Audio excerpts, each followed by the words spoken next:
A Rádio Rio de Janeiro leva até você Mediunidade e Obsessão. Um programa que se propõe tirar suas dúvidas sobre esses dois temas com base na doutrina espírita. Apresentação: Moisés Santos.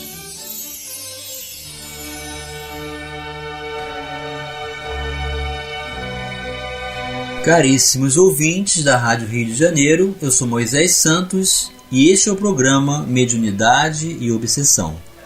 Vamos dar continuidade aos estudos dos recursos, das ferramentas, das possibilidades de atuação e qualificação de cada um de nós perante o trabalho mediúnico que a Casa Espírita pode oferecer nas reuniões mediúnicas. Nós que buscamos na mediunidade a pedagogia, os recursos de entendimento, todo um universo de auxílio ao entendimento da reação do universo particular de cada comunicante. Vamos nos enriquecer com o conteúdo espírita para melhor servirmos. E para nos ajudar, vamos continuar estudando a apostila Mediunidade, Estudo e Prática. Hoje vamos finalizar do programa 2, módulo 1, tema 7, o animismo na prática mediúnica. Com relação a uma manifestação caracterizada por animismo, André Luiz nos fornece ilustrativo exemplo, por ele denominado de imersão no passado. É o nome do capítulo, e que faz parte do livro Nos Domínios da Mediunidade, cuja história pode ser assim resumida. No grupo presidido por Raul Silva, André observa uma senhora em transe, maldizendo um suposto homem que lhe desfere punhalada, chamando-o de covarde e jurando-lhe vingança. Raul busca acalmá-la, convidando-a ao perdão e à entrega de sua sede de justiça a Deus, mas ela diz que não consegue se libertar do passado odiento, em que ela, no caso ele, a fez infeliz. Aulus esclarece que ela manifesta sua personalidade de outra existência, porque se vê diante do antigo desafeto, que ainda a persegue, e revive sua experiência que se deu no velho mundo, no século passado, no caso, o século XIX. Ela modificou grande quantidade de energia emocional na referida experiência. Mobilizando toda essa energia, ela se conectou demasiadamente e reencarnou na esperança de esquecer. Mas o corpo físico não superou a cristalização mental dos seus sofrimentos, e eles ressurgem quando ela se vê diante do seu algoz, comportando-se como se tudo estivesse acontecendo novamente, parecendo aos desavisados ser outra entidade a se manifestar. Então era uma reunião mediúnica em que a médium está em transe, mas não há um comunicante, e sim uma imersão da personalidade passada de uma situação em que o ódio cristalizou-se na mente dela, a senhora que está em transe, e que na verdade está trazendo de si mesma as condições de manifestação dela mesma, nem mais nenhum comunicante. Isso configura-se como animismo. Para a psiquiatria, é candidata a tratamentos rigorosos, mas é enferma espiritual, exigindo amparo moral para a sua renovação íntima. Mediunicamente falando, vemos aqui um processo de autêntico animismo. Comenta o mentor do capítulo, que é o Aulus. A médium supõe permitir a manifestação de outra personalidade quando exterioriza a si mesma. Então ela está encarnada e reencontra aquele que agiu violentamente, assassinando-a por punhaladas, no plano espiritual. Esse contato faz com que haja essa imersão de fazer surgir do inconsciente o que não está resolvido dentro dela, porque manteve a mágoa, desenvolveu o ódio e cristalizou a mente. Buscou a reencarnação, mas o corpo físico não foi suficiente para neutralizar e fazer da bênção do esquecimento a oportunidade desse refazimento. Vemos assim que a prática mediúnica exige cuidados, requisitando da equipe conhecimento e espírito de fraternidade, a fim de auxiliar os médiuns, sem persegui-los, ante o medo do animismo, que por ignorância e desinformação pode ser visto como uma mistificação, consciente ou inconsciente. André Luiz esclarece a respeito. Muitos companheiros vêm convertendo a teoria animista num travão injustificável, a lhes congelar preciosas oportunidades de realização do bem. Portanto, não nos cabe adotar como justas as palavras mistificação inconsciente ou subconsciente para batizar o fenômeno. Sim, meu caro ouvinte, porque a mistificação é quando alguém se passa por outro, quando se estabelece uma mentira, alguém que se comunica e quer se passar por uma entidade conhecida para ganhar confiança. Então é um espírito que está mistificando, é um mistificador. No animismo não há comunicação, é o próprio médium trazendo do próprio subconsciente uma reencarnação passada mal resolvida, uma situação da qual não se livrou, desenvolveu ódio e não conseguiu ainda perdoar. É preciso muito tato e bom entendimento na condução desse assunto, verificando apenas se as interferências anímicas do médium não ultrapassam o limite do aceitável. Então, no momento em que ocorrer um transe ou uma circunstância como essa, não nos cabe julgar exatamente se há um comunicante ou não. Trata-se de um espírito. É o espírito do médium que está encarnado. E o trabalho é feito para assistência e acolhimento de todos os espíritos, inclusive nós encarnados.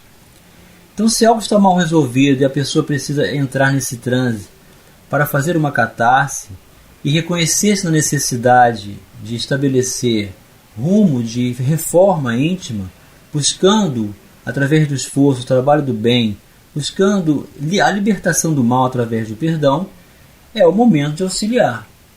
E se ultrapassarem, até que se lhe eduque a faculdade, a pessoa deve ser tratada com a mesma atenção que ministramos aos sofredores que se comunicam. É também um espírito imortal, solicitando-nos concurso e entendimento para se lhe restabeleça a harmonia. Mas, meu caro ouvinte, o que o Livro dos Médiuns tem a nos ensinar acerca desses recursos diante das comunicabilidades ou não? Vamos esclarecer esses conceitos. Esclarecendo conceitos. Allan Kardec pergunta: as comunicações escritas ou verbais também podem emanar do próprio espírito encarnado no médium? A alma do médium pode comunicar-se, como a de qualquer outro. Se goza de certo grau de liberdade, recobra suas qualidades de espírito. Essa pergunta e resposta foi retirada do capítulo 19, item 223. Não parece que essa explicação confirma a opinião dos que entendem que todas as comunicações provêm do espírito médio e não do espírito estranho? Os que assim pensam só erram em dar em caráter absoluto a opinião que sustentam. Isso, porém, não é razão para que os outros não atuem igualmente por seu intermédio. É a mesma questão 223, é a segunda pergunta de letra A. Como distinguir se o espírito que responde é o do médium ou outro? Pela natureza das comunicações. no estado de sonambulismo ou de êxtase é que principalmente o espírito do médium se manifesta, porque então se encontra mais livre. No estado de transe é mais normal, é mais difícil. Mesmo item 223, terceira pergunta. Então é assim, meu caro ouvinte, existem os detratores que consideram que as comunicações não vêm do mundo espiritual ou do indivíduo desencarnado, mas do próprio inconsciente do médium. Então os espíritos respondem que essa consideração está sendo utilizada de forma absoluta no interesse particular, porque a comunicação pode vir, sim, do próprio espírito, se tiveram algum grau de liberdade. E isso ocorre quando existe a possibilidade do próprio encarnado apresentar a característica, e isso é programação espiritual, na mediunidade sonambúlica ou no êxtase, que são subcapítulos da emancipação da alma, onde o próprio médium, afastado um pouco do seu corpo, vai estabelecer o contato de consciência na condição de espírito e vai recobrar recursos da memória que não recobraria se estivesse ainda acoplado diretamente ao corpo físico de carne no estado de vigília. Então é um recurso anímico que não é condenável, que não podemos fazer distinção, que não se deve estabelecer nenhuma confusão com relação à prática de atendimento, porque a mesma lhaneza, a mesma gentileza, a mesma candura, a mesma serenidade, o mesmo acolhimento que o médium faz diante de um comunicante do mundo espiritual, deverá predispor-se para fazer junto ao transe do encarnado. É um tratamento, é uma oportunidade de verbalizar aquilo que não se sabe nem por que se reage daquela forma diante de certas pessoas. E isso pode acontecer até entre nós, encarnados, da mesma família, que vivemos uns com os outros, mas trazemos no inconsciente ainda recursos de lembranças do subconsciente e nos comportamos de forma adversa, repulsiva, e incomodamos-nos com a presença das pessoas, mesmo os entes mais caros. Então esses reencontros também acontecem para o restabelecimento da oportunidade do perdão, da libertação de todo o mal. Vamos continuar estudando o animismo na prática mediúnica, já no próximo bloco. E obsessão, enviando sua sugestão ou pergunta para o e-mail meo@radioriodejaneiro.am.br ou pelo WhatsApp 984867633 aos cuidados de Moisés Santos. A Rádio Rio de Janeiro está apresentando Mediunidade e Obsessão. Apresentação: Moisés Santos. Caríssimos ouvintes da Rádio Rio de Janeiro, voltamos agora para o segundo bloco do nosso programa de hoje, em que estamos finalizando animismo na prática mediúnica. Estamos estudando a apostila, você já sabe, da Federação Espírita Brasileira, Mediunidade e Estudo e Prática. Programa 2, estamos no módulo 1, terminando hoje o tema número 7. Mas também vamos buscar a contribuição de André Luiz no livro Mecanismos da Mediunidade, psicografia de Franciscano Xavier, é o capítulo 23, intitulado Animismo. O item 1, Mediunidade e Animismo. Alinhando apontamentos sobre a mediunidade, não será lícito esquecer algumas considerações em torno do animismo, ou conjunto dos fenômenos psíquicos produzidos com a cooperação consciente ou inconsciente dos médiuns em ação. Temos aqui muitas ocorrências que podem repontar nos fenômenos mediúnicos, de efeitos físicos ou de efeitos intelectuais, com a própria inteligência encarnada, comandando manifestações ou delas participando com diligência, numa demonstração que o corpo espiritual pode efetivamente desdobrar-se e atuar com seus recursos e implementos característicos, como consciência pensante e organizadora fora do carro físico. A verificação de semelhantes acontecimentos criou entre os opositores da doutrina espírita as teorias de negação, por conta admitida a possibilidade de o próprio espírito encarnado poder atuar fora do traje fisiológico. Apressaram-se os céticos inveterados em afirmar que todos os sucessos medianímicos se reduzem à influência de uma força nervosa que efetua, fora do corpo carnal, determinadas ações mecânicas e plásticas, configurando ainda alucinações de variada espécie. Todavia, os estardalhaços e pavores levantados por esses argumentos indébitos, arredando para longe o otimismo e a esperança de tantas criaturas que começam confiantemente a iniciação no serviço da mediunidade, não apresentam qualquer significado substancial, porque é forçoso ponderar que os espíritos desencarnados e encarnados não se filiam às raças antagônicas, que se devam reencontrar em condições miraculosas. Então essa é a contribuição de André Luiz. Essa é a doutrina espírita, meu caro ouvinte. É uma ciência e, portanto, deve ser considerada todos os aspectos e possibilidades do uso do bem, do exercício da caridade, seja qual for o espírito com o qual estejamos lidando, tanto encarnado quanto desencarnado. Começando pela nossa própria necessidade de restabelecer convivência, de alinharmos condições favoráveis de fraternidade legítima, do bem, do amor ao próximo, sempre buscando o Evangelho de Jesus nas bases das nossas vidas. E chegou o momento, meu caro ouvinte, de você receber a mensagem ao seu coração. Mensagem ao coração.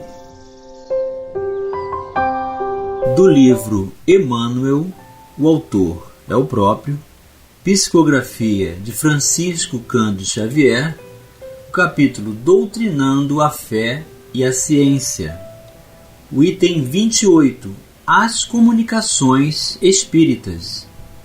Por todos os recantos da terra fazem-se ouvir, nos tempos que correm, as vozes dos espíritos, que na sua infatigável atividade conduzem a luz da verdade a todos os ambientes, dosando as suas lições segundo o grau de perceptibilidade daqueles que as recebem.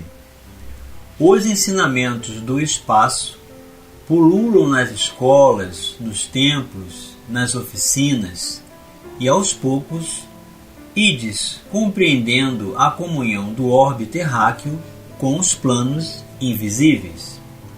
O Espiritismo tem doutrinado convenientemente a fé e a ciência, preparando-as para os esponsais do porvir. Se é verdade que a tibieza de alguns trabalhadores, obcecados pelos preconceitos, tem travado a marcha da doutrina consoladora, devemos reconhecer que muitas mentalidades, saturadas de suas claridades benditas, têm concorrido com os melhores esforços da sua existência em favor de propagação dos seus salutares princípios, desobrigando-se nobremente dos seus deveres para com a bondade divina. O mediunismo. Vários autores não têm visto na extensa bibliografia dos escritores mediúnicos, senão reflexos da alma dos médiuns, emersões da subconsciência, que impelem os mais honestos e a involuntárias mistificações. Excetuando-se alguns casos esporádicos, em que abundam os elementos prestantes à identificação, as mensagens mediúnicas são repositórios de advertências morais, cuja repetição se lhes afigura soporífera. Todavia, erram os que formulam semelhantes juízos, diminuta é a percentagem dos fatos intrínsecos, já que todo o mediunismo, ainda que na materialização e no automatismo perfeitos, se baseia no espiritismo e animismo conjugados. A comunhão dos dois mundos. Os desencarnados não podem imiscuir-se na vida material com a plenitude das faculdades readquiridas, e o médium, por sua vez, frequentemente, em vista das suas condições e circunstâncias, está impossibilitado de corresponder à potencialidade vibratória daqueles que o procuram para veicular o seu pensamento. A alma emancipada dos liames terrestres integra a comunidade do outro mundo, que não é o da carne, e daí a necessidade imprescindível de submeter-se às condições de ordem material para se manifestar. Esse fato constitui uma dificuldade extraordinária à consciência depurada, que já desferiu o voo altíssimo aos denominados planos felizes do universo, dificuldade que essa adaptação à materialidade implica. A comunhão dos dois mundos, o físico e o invisível, está, pois, baseada nos mais sutis elementos de ordem espiritual. Os espíritos benignos.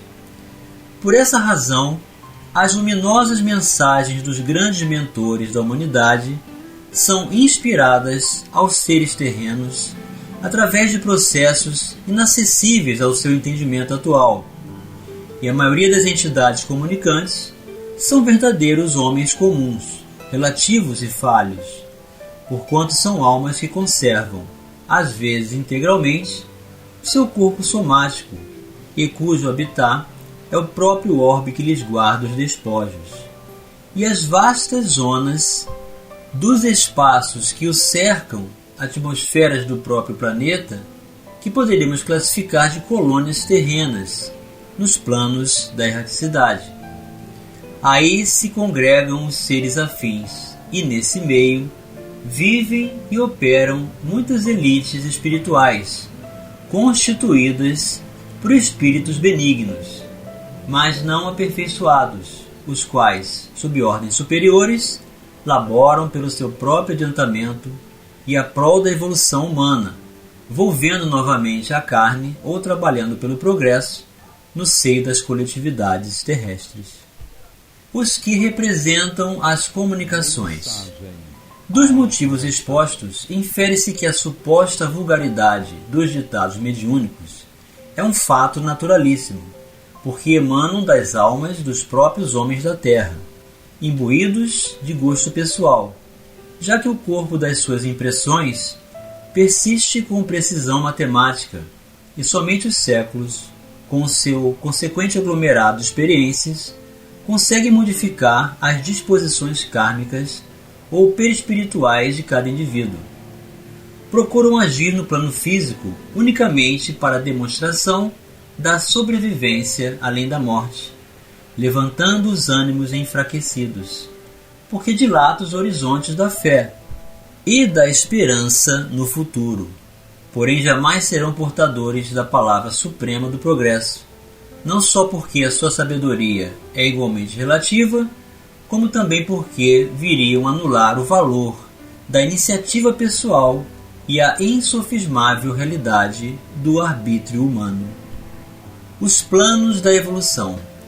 Assim como o infinito é uma lei para os estados das consciências, temos o infinito de planos no universo e todos os planos se interpenetram dentro da maravilhosa lei de solidariedade.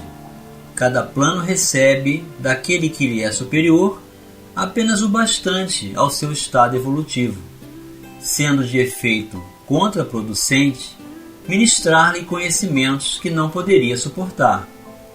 A evolução, sob todos os aspectos, deve ser procurada com afinco, pois é dentro dessa aspiração que vemos a verdade da afirmação evangélica. A quem tiver mais, mais será dado. À medida que o homem progride moralmente, mais se aperfeiçoará o processo da sua comunhão com os planos invisíveis que lhe são superiores. Emmanuel para os nossos corações, meu caro ouvinte, auxiliando-nos na conscientização do mecanismo da mediunidade, dentro das possibilidades que cada espírito, que cada um de nós pode realizar em favor do seu progresso. Um grande abraço e até o próximo programa. A Rádio Rio de Janeiro apresentou Mediunidade e Obsessão.